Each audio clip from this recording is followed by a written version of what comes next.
Look at these trailers. They don't stop. Now we got a trailer for The Amazing 2. That's Spider-Man. That's code. Now there's a Super Bowl TV spot for The Amazing Spider-Man 2, but luckily we actually have a 3.5-minute trailer for The Amazing Spider-Man 2, so I figure let's just talk about that one. It makes a little more sense. At the beginning you see Jamie Foxx. He's this really nerdy, dorky dude. He just hero worships Spider-Man. He runs into Spider-Man. Spider-Man has some words with him, and he's like, holy shit, you're you. Then later on he's just talking about like, oh man, Spider-Man, he's the best, right? And then you go to his man cave, and it's the creepiest shit you've ever seen. He has photos of Spider-Man everywhere, and among his photos, he has a little mirror where his face can be among Spider-Man. We're talking this is Cy the photo guy from 1 Hour Photo Creeping. He's one of those dudes you gotta be careful with. You look at him, you're like, you're not sane, and I'm just saying you're a time bomb, is what you are. Then he gets electrocuted and falls into a vat of electric eels. He starts getting fried. The whole tank blows up. You're like, well, he's dead. But this is a comic book movie, and you don't die from that shit. Under the right circumstances, people are nuke-proof in comic book movies. He emerges as Electro. His skin's blue, and then he sees Spider-Man again. I really like this scene because he's almost unrecognizable, and he looks at Spider-Man. He's like, you don't remember me, do you? And Spider-Man's like, sure you are. You're right. You're my eyes and ears out there, which is what he told him when he first met him. You get the feeling that he just says, oh, you're my eyes and ears out there to everybody. When you're talking to a dude who is straight up stalker vibe and you forget his name and he realizes that you just say that to everybody, he's probably gonna shoot you in the chest with his newfound lightning bolt powers. I'm just saying. Logic dictates that's gonna happen. And that's what happens. Which is funny, I do have to think about this shit. Bear with me on this. Jamie Foxx, a former In Living Color cast member, plays a character in a comic book movie who hero worships someone. That someone lets them down, then they become a supervillain. They're coming after that guy. Jim Carrey in Batman Forever. A former In Living Color cast member plays a character in a comic book movie who hero worships someone. That someone lets them down, then they become a supervillain. He's coming after that guy. Amazing Spider-Man 2 looks like it's gonna be a lot better than Batman Forever. I'm just saying, that cracked me up. It made me laugh. I really like the song that comes on the trailer after Jamie Foxx falls into the eels and doesn't die, and he shows him walking like he's like a leper or something. Like he's an electric zombie. It's a really cool song. It got me kind of jacked up. Then insanity ensues. They're all coming after Spider-Man. Spider-Man has to take on Electro, Green Goblin, Rhino. Although this trailer did calm my mind a bit, you feel like Rhino's gonna be at the very beginning when he meets Jamie Foxx. He's in a rush, obviously, so you feel like he's going after the Rhino. I don't know that, I'm just kind of speculating. On the off chance I'm right, he goes after the Rhino, locks him up. Rhino's just in this movie at the very beginning to set up for the Sinister Six movie, but the movie primarily focuses on Jamie Foxx, Electro, and the Green Goblin aspect, which makes the movie seem a lot less crowded since we're now dealing with two villains, really. I wanna know who the creep is who's like, we've had plans for you, Spider-Man. The guy at the end of The Amazing Spider-Man 1, the guy in the trailer to this one,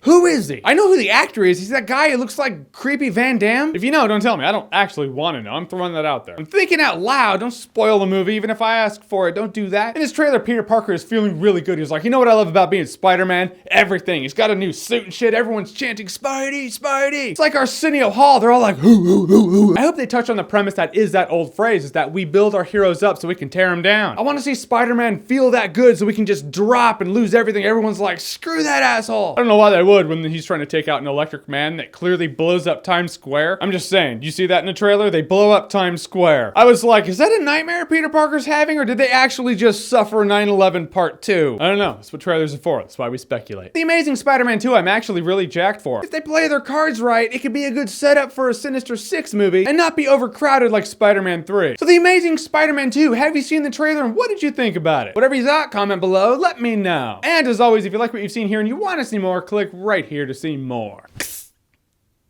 It's not the same.